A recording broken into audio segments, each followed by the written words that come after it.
to everyone this evening. My name's Judith Mackin, and I'm a friend and colleague of Don Darling, and I've been asked to speak and say a few words on his behalf, and really I think on all of our behalfs.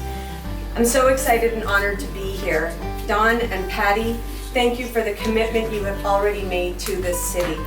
To each and every citizen, you are willing and clearly eager to serve. As a business owner, a taxpayer, and longtime committed citizen of this great city, Don Darling is someone that I personally want to see as our next mayor of this city.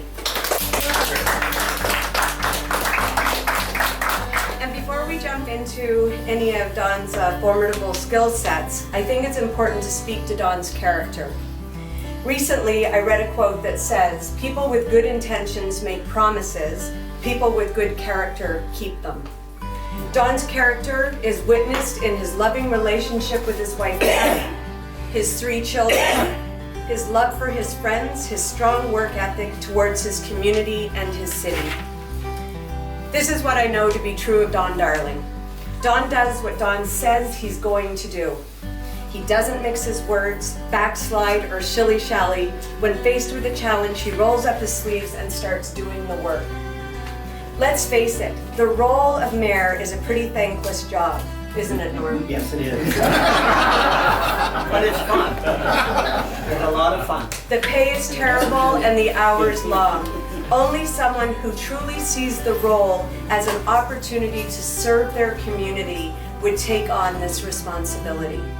And speaking of assuming responsibility, Don is the only private and concerned citizen that I know that has, with very few missed weeks, shown up to attend council meetings. What some of us might regard as a punishment, he regards as a responsibility. Chances are he's had better attendance than some of the council members. He obviously cares deeply about this city, he cares deeply about his neighbor, and he cares deeply for those in need. He understands the responsibility he is taking on as our mayor. His wife Patty also knows the pressures and the commitment that is going to be required from her and her grown children. It's a 4-year commitment, minimum, Don, that they have made to us, the citizens of St. John. I, for one, wish to congratulate them both on this courageous and selfless decision. Don will be speaking in a few moments about his platform, so I am not going to take time to do the same. What I am going to do is send out a challenge to each and every one of us here tonight.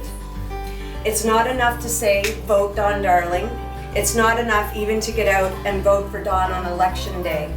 What I would ask of each of you is to ask yourselves between now and election day, May 9th, is this simple question: what more can I do to serve this city by serving this campaign?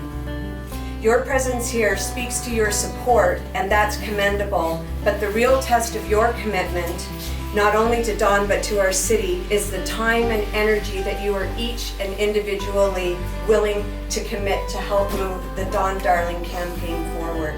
Speak to Becca Kierstead about going door to door. Place a sign on your property, talk to your neighbors about Don's platform, get out on Saturday blitzes, make the commitment. Share your enthusiasm and commitment to Don's campaign through social media channels. We all have such an important part to play. Let's be those people like Don who will not only make promises, but have the character and intestinal fortitude to keep them. Ladies and gentlemen, I give you the next mayor of St. John, Don Darling.